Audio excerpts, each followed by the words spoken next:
So today what I want to talk about is the controversy between Florida Marquis and Tim Pool.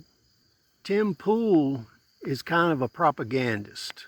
So when we look at Tim Pool, we got to ask ourselves, is his name Tim Pool, or is he best representative as Tim Fool, the Pied Piper?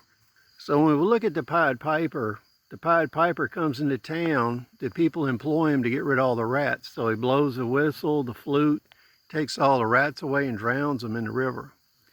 When he doesn't get paid, he comes back and he takes the children.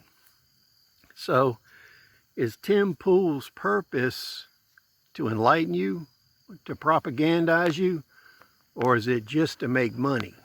And what that comes to mind is he where the money's at? And I would say from his meteoric rise, his huge following, and the fact that he manipulates the algorithm and he stays within the ditches of the road to propaganda, I would say that he's the Pied Piper. So when you look at Tim Pool, he's a fence setter in my opinion.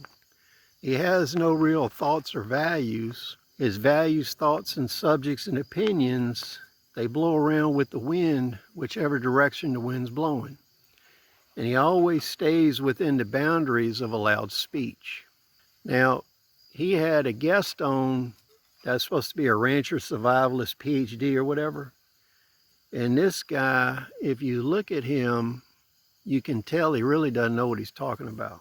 A lot of his opinions are propaganda, staying within the boundaries of acceptable thought by the government. So when we look at Florida Marquis, he has a channel and he stresses a discussion of psychological operations. Now when you look at his channel is a psychological operation. He seeks to influence his audience. Whether this is good or bad, the reason behind it, it's up to you to decide. But Florida Marquis has some good information. A lot of it I don't agree with. Some of it I do agree with. And as usual, you should go to his channel, look at it. Whatever information is useful to you, retain it and use it. Whatever's not, discard it. So the real issue here is, did Tim Pool hijack Florida Marquis' thoughts, work on prison populations in SHTF, and whether they be released to the public?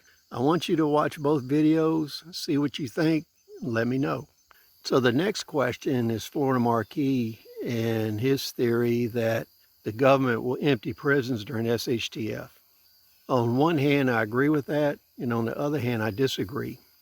Because what you have is two conflicting governmental operations.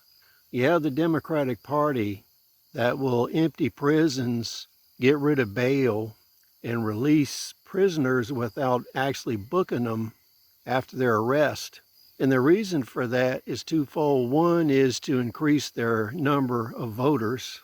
The other thing is to have a quasi-independent terrorist group that operates across the country that they're not actually connected to. So while they set up the circumstance, they drop the beast in the road, they let it loose, it tears everything up, but they claim that it's not their fault. So released prisoners would serve a political purpose as a voter base. The other thing is they serve a purpose as a terrorist group in a low-grade civil unrest that works on the behalf of the Democratic Party. Now the next part of that, Florida Marquis says the government would release these prisoners because they couldn't take care of them, they can't contain them, which is true. But on the other hand, continuity of government has a different idea. And I did a video on California's nuclear war plan from the 1950s, which I had a copy of. And Google made sure only like 80 people saw that over 10 years.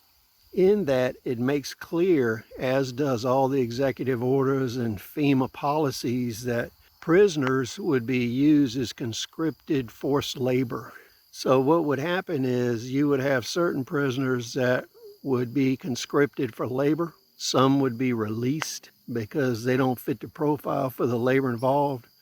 Then you have a small group that's on termination lists that would be judged too dangerous to release, and they would just execute them.